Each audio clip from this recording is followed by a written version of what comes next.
Hi, this is Nathan. Welcome to the Wad Fam Chalk Pod.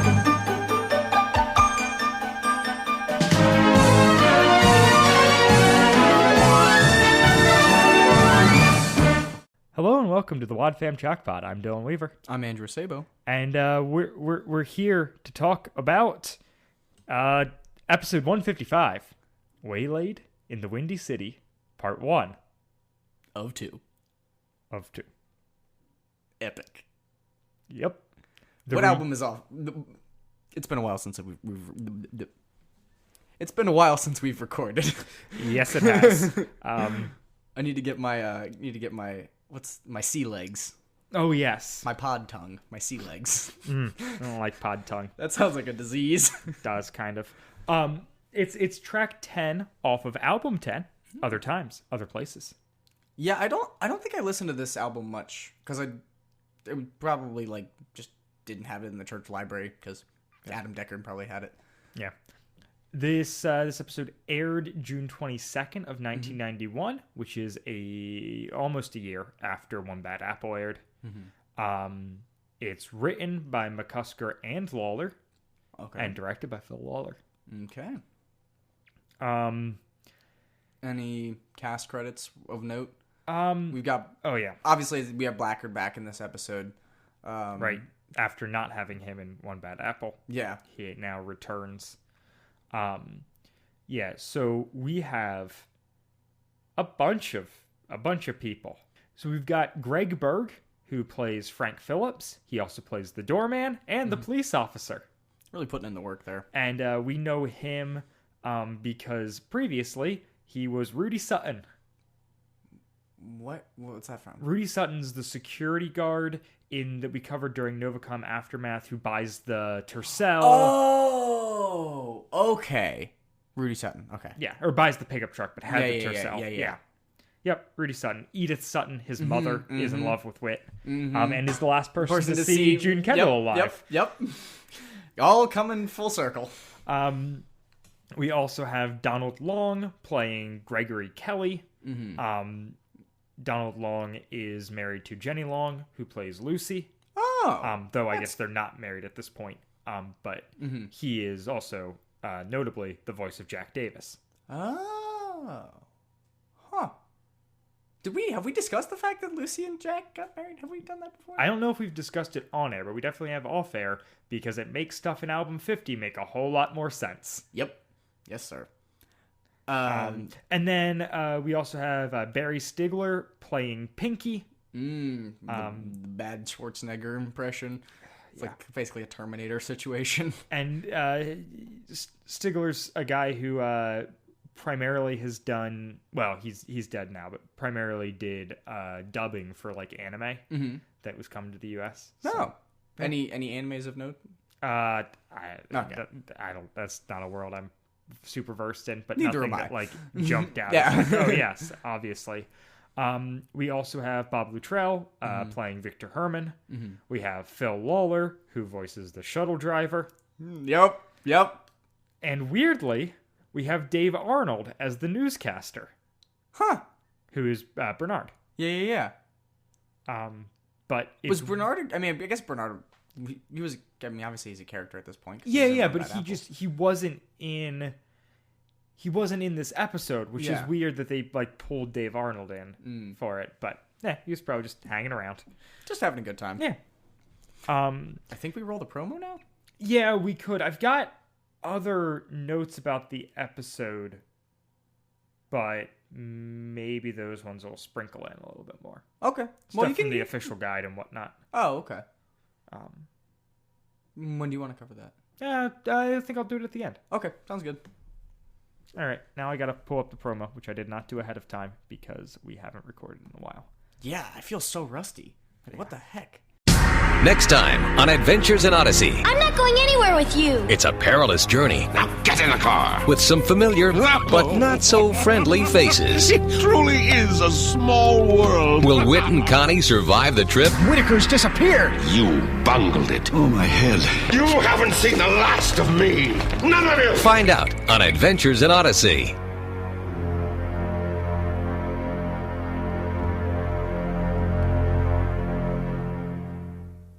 Yeah. Well, that's a lot. So the promo is clearly for this episode and the next one. Yes. In that it uses very little from this episode. Yes. And also very loud gongs. Yeah. It does not care at all about anything regarding the computer. It just cares about showing off that Blackgaard is in the episode. Yep. And that Which he is- bungled it. It's probably a good way to sell yeah. the episode. Oh, yeah. For Tune sure. in. Blackgaard's back. Yeah. I mean, that's got me. That's literally why we're here. You're right. You're right, Andrew.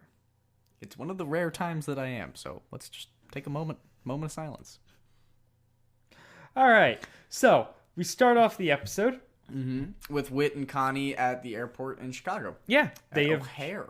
Yeah, they've just flown in from Odyssey. They talk about the fact that it was Connie's turn this time. Yeah. After previously when Eugene did it, which I assume is the train ride episode. Oh. Yeah, I guess. Yeah. That seems to be. I mean, could be a million things. Yeah, I was but gonna say, that feels like the big like trip to Chicago episode for Yeah, Eugene, and it was only like a handful of episodes. Like it was around the same era. So,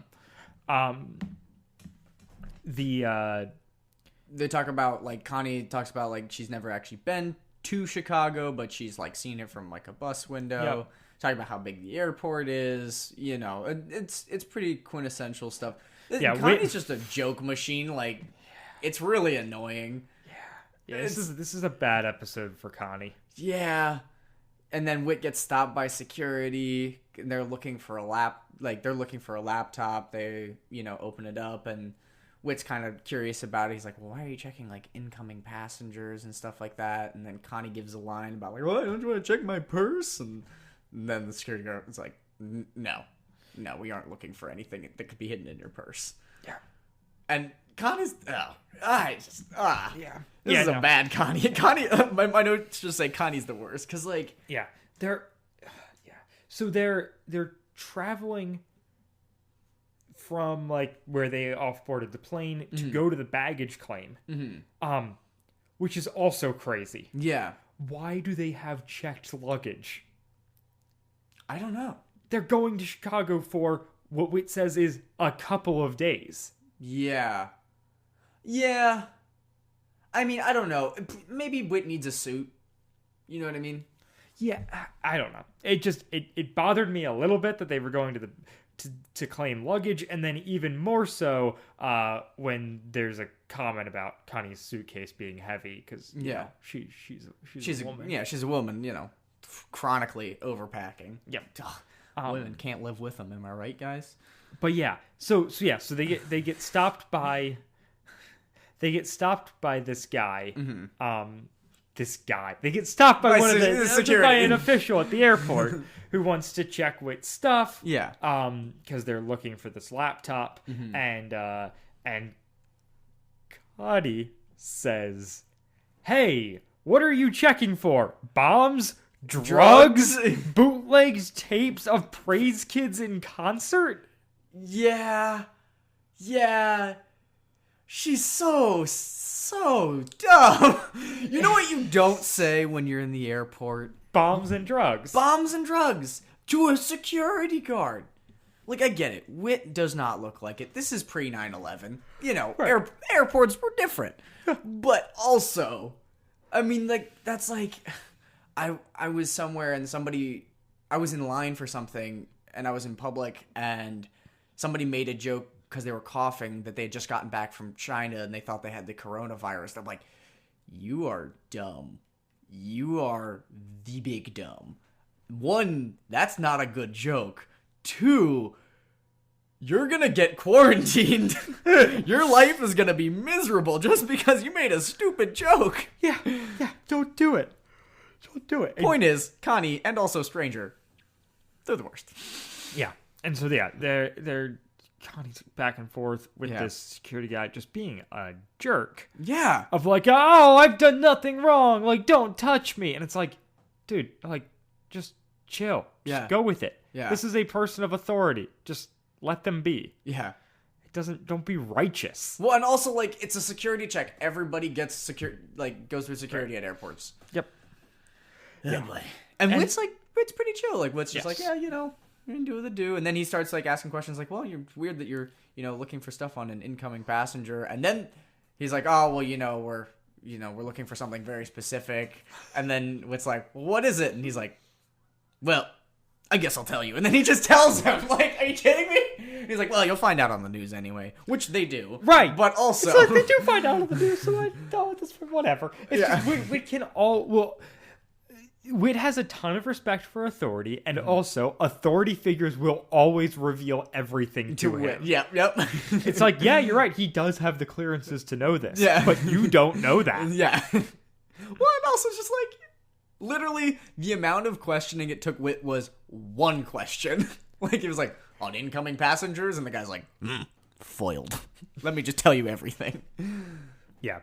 And they're specifically the guys, looking at Wit's laptop, which it is also one of those things where we got to remember this is 91. Yeah. So like a laptop is a big deal. Well, it's large, but it's also a big deal that they have one because we're still in an era that is pre the internet. Yeah. Like I cannot stress that enough. That a laptop computer probably weighs as much as like a small child. Right. This is not pre Wi-Fi. No. This is pre the internet. Yeah.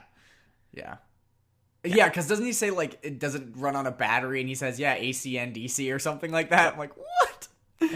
What world do we live in? No, I mean, that's how all laptops are.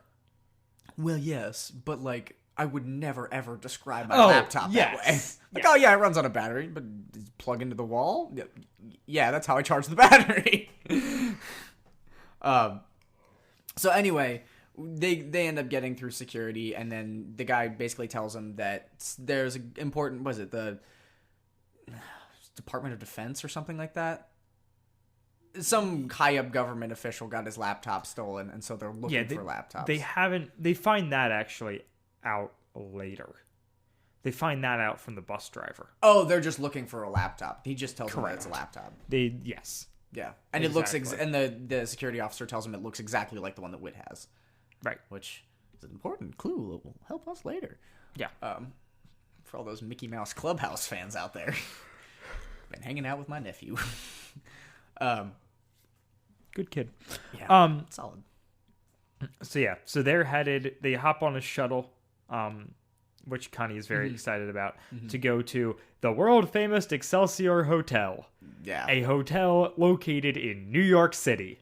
Did you look it up? Yes. Wow.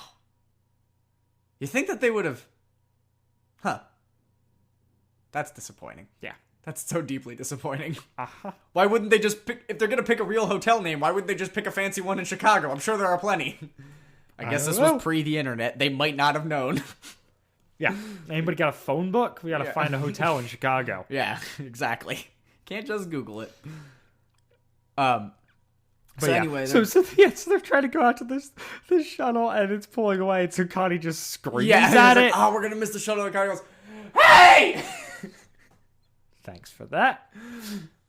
I leaned away from the mic. Did I still peek? You still peeked. That's fine. Sorry. We still like you. Thanks. And then Wit like chuckles and is like, I knew I brought you along for a reason. Yeah, it's cute. And then they get in the car, and then we get the whole cabbie who can't hear anything bit. And and it's really, oh my gosh, he's so funny. I listened to this episode twice in prepping for it, and like each time I was just like, this is the best. Like, what? Like, I don't think I've ever actually ridden in a taxi cab. This isn't a taxi cab. It's a shuttle. Yes. But what's the... Okay, so I've ridden in shuttles, but like there was never like a shuttle driver that like... Because in my head, this is a taxi situation. It's a shuttle. What's the difference? What? Shuttles only go between 2 points. No, a shuttle is like a bus. Yeah. Like a small bus, and a taxi is a car. Yes, okay. But like I've never had a conversation with a bus driver. Oh. Or a shuttle driver. I have. Huh. Cool. Andrew needs to talk to more people. That's what I've heard. I mean, I also wouldn't do it by choice, but like, yeah, It's happened. yeah. Well, because in my head, like, when you think about, like, the person having a conversation, you think of, like, the stereotypical, like, oh, Uber driver trying to make awkward conversation situation. Or Bus taxi. drivers will talk to you as well. They're people, too? Yep. And they're good people to ask for locations of things. Like, hey, I'm looking for something to do. Ask the bus driver. Yep. All right. The more you know. Yep. This has been Life Advice with Dylan. Yep. So there's a guy on the bus who is very, very mad about all the small talk that's going on. Yeah. So this is where we get filled in. It's a Department of Defense laptop that was stolen, and this guy's dodgy and mad, and And then he just gets out of the car. yep. Like, he's like, pull over. Like, Once again, it's a bus. which also makes me even more like, wow, the man just pulled over the shuttle? Yeah. Just because, okay. And the guy, he... Otherwise, you're holding him hostage. Like you have to. That's... Okay, that makes sense. The concept of a shuttle is way too foreign to me right now. I know. I am struggling here, folks. In case it doesn't come through in the edit, I am struggling. I know I've been on shuttles. Like, I'm imagining them in my head. I was on a bunch in, like, Germany and Italy and stuff, but this is really not connecting the dots.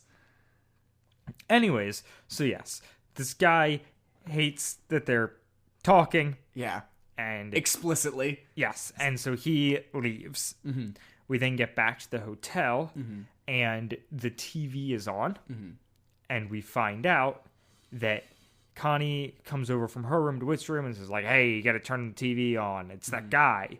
And so they show a picture of this guy. We find out his name is Gregory Kelly, and he's the guy from the shuttle. And he is the person who stole the computer from the Department of Defense, because it was like in a car, and the official wasn't there, and it was stolen. Yeah, it's also worth mentioning that the shuttle driver before mentioned, like, oh yeah, it's probably some kid like probably looking to steal a car stereo or something like that. Because we find out later that that's actually what he was looking for. Yeah, but also, like, not quite. Yeah. Like, so yeah, it's literally at this point that we cut to that. Because Connie and Whit are just kind of like, oh, we gotta contact the police. And then we go to a scene with Blackgaard right off the bat. Yep. No attempt to mask it, except that apparently there's an attempt to mask it. Yeah, like, who is this? They assume... Yeah, it'll come up in a little bit, but the show clearly assumes that they're not going to recognize it. Like, recognize somehow the audio voice? medium is, like, an audio-only medium is going to be cloaking it, like, somehow. Right. It's like the thing where, like, the shot, like, the back of the chair in a TV show, and you don't know who it is until they spin around. Yeah. But, like, you can't do that here. Because all you know is the voice. Right. And they don't, like, mask the voice or anything like that. It's not even like it's over the phone or something like that and it's breaking up. No. So, yes. So, Gregory? Yeah. Gregory. Mr. Kelly? I don't know how we want to refer to him. Cats are beautiful creatures. Has brought his computer to Blackgaard and also Sasha. And oh, Sasha. It's revealed that Blackgaard pays Gregory to steal car stereos. Why? Does that get explained in part 2? Okay, it kind of gets explained in a moment here. Okay. Kind of. And then they find out that the Pinky comes in and explains that that this is not the computer. And they reveal that it is Whit's computer.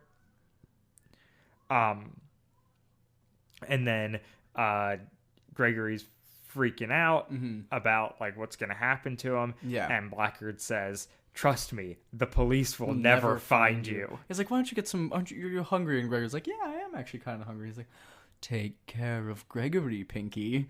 And then he's like, well, you know, I can't get caught. Like, I got some friends in Cincinnati or whatever. And then he's like, Don't worry, the police will never find you. Like, yikes. Big yikes. This is like, I mean, that is probably like one of the most direct references to just straight up murder. But it's so indirect. Yeah. And so then the other, then Pinky leaves with Gregory, and we're left to hear Blackgaard monologue to Sasha. Only after explaining, bunglers, I'm surrounded by bunglers. It's true. What is a bungler? That is one who bungles. Correct. What does it mean to bungle? Apparently Gregory did it. To bungle is like to screw something up. Yeah. But like, that's not a common word. And also, I think that's a direct reference to the Lion King, where Scar is like, I'm surrounded by idiots. I think is Lion King 1990? Are we 1 year post Lion King? I'm looking it up now. 1994. Yeah, we're pre Lion King. Oh, so the Lion King references Odyssey. Yes, sure, absolutely. So here's the plot as Blackgaard explains it. Mm-hmm. Pinky was supposed to go to that car and steal the computer. Mm-hmm. At which point, Gregory would go to that same car and steal the stereo. Mm-hmm. The idea being that they wanted to make it look like the laptop was stolen when the stereo was, that it was just petty theft, but that Blackgaard doesn't trust Gregory to steal the laptop, and apparently stealing the stereo is beneath Pinky. Or there's more of a chance of getting caught steering the stereo, so he wants it to be Gregory. Well, and he can make Gregory the fodder. Right. You know what I mean? So what actually happened is Pinky, stopped for a coffee or something, and then Greg got in there, saw the laptop, and was like, I should take that too. Yeah. Did he actually end up taking the car stereo? Yes. Okay. I wasn't sure if he actually took both or if he was just like, laptop, this too. But this is the dumbest plot. Yes, it is. It makes no sense. Yeah. Be better at being a bad guy, Blackgaard. You were so good at it before. Yeah. It's really, really convoluted. Yeah. And then Greg accidentally swapped the computer with Wits when they were in the shuttle. Yep. And Blackgaard does his maniacal laugh. It's a small world, isn't it? And then we cut to commercials with Chris saying, "Uh-oh, who is this stranger? And why does his laugh sound so familiar?" Are you kidding me? What? That'd be like if Richard Maxwell came in and be like, that voice sounds familiar. Of course it does. They've been here before. Yeah. It's a maniacal person. We already know he has a cat. Right. What? And still it builds up at the end of the episode where it's just like, Blackgaard. It's actually Blackgaard. Yeah. It's like, did this work on me as a child? There's no way it did. Right. There's no way. I know immediately that's Blackgaard. His voice is iconic. Exactly. We all know this. So then, it's Connie and Whit down at the police station. Yeah, with talking with Agent Frank Phillips. And Connie is so whiny. Yeah, she's the worst. She's like, it's been forever. And he's like, well, sorry about the wait. And she's like, well, it's been forever. And I'm like, God, just shut up. Yes, I understand, but also be quiet. Yes, please. Didn't you bring toys to play with or something? Suitcase was apparently very full. And so we find out in a dialogue that they were doing background checks on them and took longer because of Wit's security clearances. And then they talk a little bit about applesauce and reveal that Wit used to be an agent, but they don't say what for. No. So we find out in other stuff. Do we? What I searched around on the wiki for it, and it's revealed in a book that he was an NSA agent, which is what Jason is. Yeah, he works for the same organization. Yeah. I feel like For some reason, I feel like I know that. And so, Connie's just super uncomfortable with all this stuff. They end up leaving. Yeah. After like he's kind of questioned them and made sure that like they don't know anything more that's going on here. Do we say why they're in Chicago in the first place? We did not talk about it. No. So Whit brought Connie with because they're going to Chicago for the Universal Press Foundation. Like he has like some sort of meeting. Yep. Right. And I think it's a board meeting. Yeah, like some sort of board meeting for the Universal Press Foundation, and so it's revealed that he isn't like he's not writing the encyclopedia. He's just one of the people that helps compile the information, right? And like he owns the company that prints the encyclopedia, and then now later in the same episode, he's talking about him used to be a secret agent, right? Which is nuts. Like yeah, wow, and. Yeah, the Whit timeline blows my mind constantly. He's an old man. Yeah, but not? I don't know. Yeah. And so they leave, and then Whit explains that when they leave, the agent says like, have fun at the Sears Tower or whatever, some Chicago reference. I don't remember if that's what it was. But the Willis Tower? It's still Sears Tower in the 90s. Yeah. But it's now the Willis Tower. Is it really? Yeah. Huh. Doesn't matter. Never been. Anyways, but the so he says that, and Connie's like, and Whit's like, the office was bugged because he didn't. Yeah. Because we said that before he walked in the room. Yeah. Got him. Stunning turn of events. The office was bugged when he's meeting at a police room. Of course he is. Yeah, of course. And so they get back to the hotel and are stopped by the person who like runs the hotel. Yeah, like the owner or something. Right. Manager. Who explains that there was an attempted break-in to Whit's room, but it was stopped by a cleaning lady. Yep. Our janitors who coming saw to the them rescue. and screamed, and then the two people ran. Yeah. Classic trope of them not just like taking care of the cleaning lady and then doing the job anyway. Right. Like they're just like we're done. Time to leave. Yep. We're not paid criminals or anything. No, they were in nice suits. Yeah. Weird detail. Yeah, professional businessmen. Not as to raise any suspicion. Right. And Men in black, as it were.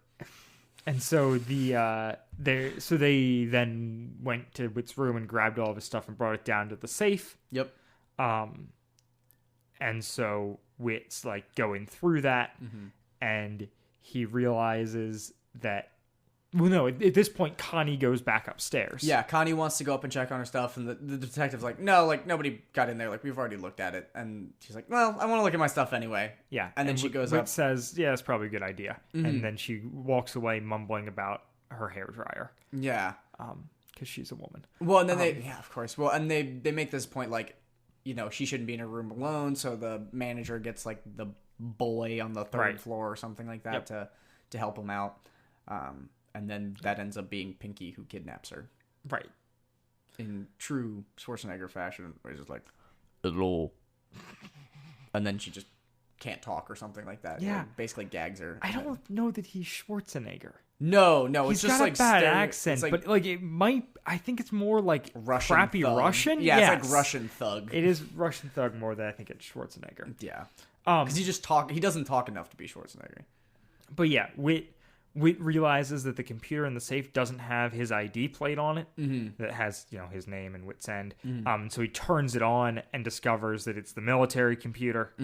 And so he's like, oh no, and like he like grabs the manager and is like, all right, we got to call the police and do all that stuff. And then while he's doing that, Connie gets kidnapped by Pinky and taken to the basement, where Dr. Regis Blackgaard is waiting. And Connie goes, oh, it's you! And he goes, yes, I'm Dr. Regis Blackgaard. And then the other one's like, oh, shock and shock. Yeah. Look at us, we did it. Like, if you're going to do that, what you have to do is you have Pinky be the person that Greg Gregory Kelly is talking to the whole time. Yeah. And you have references to someone who is higher up. Yeah, or being just made. a phone call, A phone letter, call where or we something. a phone call where we only hear Pinky's side. The one-sided telephone call. Right. Like, you do... The police? That's who you are! But, like, you do that sort of thing to set this up. Yeah. And then you get the reveal. But this is just like, Right. clearly... And, like, it didn't even seem like they tried to hide it really at all. Like, he's talking to Sasha. Like, we've already been over this, like, maniacal villain trope. Like, No, they want it to be a reveal, but they also don't care about hiding it. yeah, they also don't care about revealing anything. Like, It's really bizarre. yeah. Oh my gosh. But that's where the episode ends. Yes. Yep. It's very much a part one. Yep. And so there's both an audio excerpt on the AIO Club, Okay. and also notes in both the official guide and the complete guide, Really? kind of chronicling the creation of this episode or these two episodes. But the whole idea that Paul McCusker read when he lived in England for a while. Mm-hmm. His wife is English, and that they like left the show and lived there, or maybe this is before the show. I honestly forget.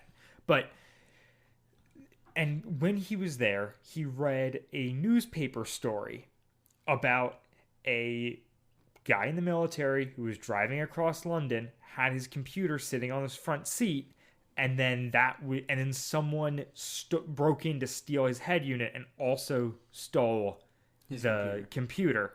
And like it ended up being like that the person had no idea like what he had stolen. Mm-hmm. And so Paul McCusker was like, let's make that an episode. Yeah, exactly. And so it started out actually being set in London. Oh, okay. But because he ended up bailing because they couldn't get actors with good British accents to do it. And so They've struggled with that in the past. And they struggle with it in the future too. Like there's some like episodes that are set in England where like I always thought that like the accents were like kind of bad. Yeah. And so they ended up rewriting a lot of it because it had a bunch of jokes with Connie being unfamiliar with British stuff. Oh, okay. That now has just become Connie being annoying.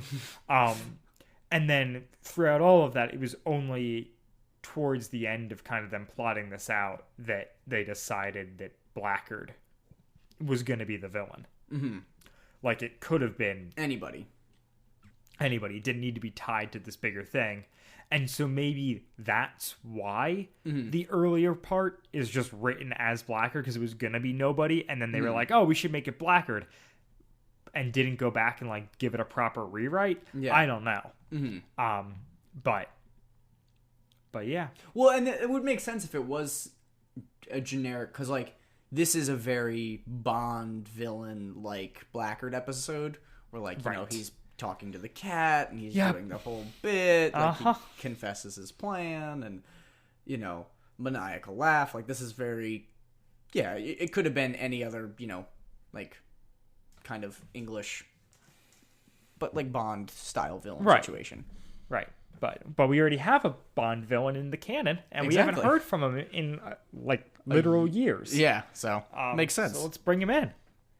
Actually, I mean, it worked out really well. Like I'm thinking about it now, I'm like, yeah, it makes perfect sense. They're going Universal Press Foundation in Chicago. That gives Whit and Connie an excuse to be there. Yeah, and then it is though the wildest set of coincidences. Yes. Which, like, is pointed out in the episode. Yeah. But doesn't really absolve them of the fact that Whit and Connie are traveling to Chicago with a laptop that is identical to one used by the Department of Defense. The Department of Defense laptop is stolen by a guy who jumps onto the shuttle with Connie and Wit. Their computers get switched. Wit's computer ends up with his arch nemesis, Blackgaard, who he hasn't seen in years. Yep. Makes Nuts. perfect sense. Yeah. Nothing no. coincidental here. Yeah. Nope. No luck here. Yeah. That's so cool though. I mean, that's interesting that they base it off of like real life events. Is there anything else from the guide that you wanted to? No, that's the thing. Yeah. Well, I honestly don't remember how this episode ends. I have no memory of. Yeah, part that's two. honestly been the fun stuff with Blackgaard in general, where I'm like, I don't have a great grasp of where No. everything's going. I think partially because it's spread out over so long, and partially because the narrative isn't super concise, super A to B to C in the way that Novacom was, where I had listened to Novacom a whole bunch. It was all in a row, and every episode felt like it was building towards the next one. Blackgaard has none of that. No, Blackgaard, it's all just micro narratives where it's just like, story, overarching villain. Right. Until Darkness Before Dawn, which is the stuff I'm going to remember best, because I listened to that album a bunch. But still. Yeah, I mean, it was an excellent episode, though, honestly. I very much enjoyed it. I thought that the sound engineering of them being in the airport, I thought was really good. I thought the shuttle driver, which, despite my lack of understanding of what a shuttle driver is, was very funny. I enjoyed it greatly. I'm very confused as to how one bad apple fits into all of this, because that had no Blackgaard or anything. We talked about that on the One Bad Apple episode. Oh, that's true. It's it's building because Tom for Mayor is going to become a big storyline coming up here. Yeah. So we had to. Yeah. Well, anywho, any closing thoughts for you? Really not. It was it's very much a part one. Yep. It's very much a plot episode. Yep. There's basically no morality in this episode. No. There's nothing Except like for don't leave your laptops unattended in your cars. That's about it. right. Yeah, no, that's fair. That's the Chris and wrap up. Don't be a jerk to security officers. Respect authority, Connie. Yeah, jeez, Connie. Why? Why you gotta be like that? Why? Yeah, Connie's such a tough character for me. I know. Because she is sometimes really well written and does interesting things. And like, as we got into with a lot of the stuff towards the end of her time with Mitch, where she like turns him away at the altar. Like, there's really good stuff that she does. Even previously in this, with all of the Connie goes to camp stuff, and There's applesauce so much growth and and stuff. Yeah. And then in this episode, it's just like, well, we need Wit to have a bumbling sidekick who can make jokes. So, Connie. Yep. Connie, step go. up to the plate. And then, after you fulfill that duty, let's make you a damsel in distress for part two. Yeah. It would have been better if it was Bernard. The jokes, like, he could make him a joke machine. It would have been hilarious. And then Bernard could have been the damsel in distress. And then they could have riffed on that, and it would have been amazing. Yeah. Just make every character Bernard. Exactly. He's the best. Yeah. So that's all I've got to talk about for this week. Do you got anything to promote this week, Dylan? I don't think so. In the wonderful world. I was just like pausing for a second there to think. Have you promoted your playlists and stuff? Yeah. The Cold Winter Months, I believe, was promoted on either promoted on the last episode or the one before that. Oh, okay. So. Actually, for once in my life, I have something to promote. Hey, what do you have to promote, Andrew? I have an episode of the Andrew Sabo podcast. What? That still exists. I switched to Apple and I downloaded. I think was it Pocket Cast? What's the one that you told me to use? What? Overcast. Oh, Overcast. So I used Overcast, and then I went and found my podcast sub to it, and it said it was inactive, and I got real mad. And I was like, I guess it's time I need to post. And so, yeah, I sat down with my buddy Brandon, who's been on the podcast before, talking about, he got signed to a record label, so we were talking about the new album that he's going to put out and kind of what that's like. We talked about the Super Bowl a little bit because we recorded the day like Super Bowl Sunday. Mm-hmm. It was there was some talk about Kanye. Yeah. We talked about the new Kanye. We talked about a lot of different stuff. It's it's a good time. He's a great friend. Friend of the pod before. Yeah, so go give it a listen. The Andrew Sabo podcast. I think it's Sad Boy Music is the title of the episode. It's episode 3. So. I will put a link in our notes here for you guys to click on. Yeah, and then we don't have anything new in the way of reviews. Mm-hmm. So if you're out there and you want to leave us a review, do that and we'll talk about it. Yeah, next we'll time. read it. I promise. It's a good thing. I like doing even the that. bad ones. Yeah. And the other thing I wanted to throw out there, if typing out a review on the thing isn't your speed, or it is and you've already done it but you still like us, we're always available on Twitter, Instagram, and email. WadFamChalkPod on all of those. Mm-hmm. But the other thing, which we've maybe mentioned in the past, but it's not like super consistent, is there is a link in the description of every one of our episodes to leave us a voice memo. Mm-hmm. If you want to record something and send it off to us, we will listen to it. And that's just a fun way to interact with you guys. Yeah, and that's through Anchor, right? Yeah, that is through Anchor. So it's through the website. Anchor is an app. You can download it. You can just do it on the browser. There's literally, like I said, there's a link in the description. They can just click on it. And leave us a message. So, leave us a voicemail. Yeah. That's it. That's all I got. That's all, folks. So we will be back in a week with episode 156. Waylaid in the Windy City, part 2 of 2. Bye, guys. Bye. Wadfam Chalk Pod is a presentation of the Lidditz Podcast Co-op. This show is a fan podcast and has no official affiliation with Adventures in Odyssey or Focus on the Family. As such, the copyright is ours under Creative Commons. Follow the podcast at WadFamChalkPod on Twitter and Instagram, or email us at wadfamchalkpod@gmail.com.